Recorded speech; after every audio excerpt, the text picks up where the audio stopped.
కోడల్ని బిడ్డ కాదు అతికే వరాలు పోసిన అల్లుడు ఏనాడు కొడుకుగా ఓడు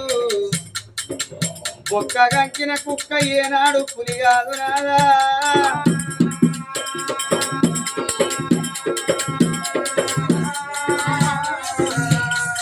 కన్నది కడుపు కావాలి కట్టింది బట్ట కావాలి కాళ్ళ మీద బట్టలు మురికి కావాలి తాలో తప్పుకు తన తీన వండాలి తన గుమ్మిరిండాలి తన ముచ్చాల అన్నవను బోధన చెయ్యాలన్నారు నాదా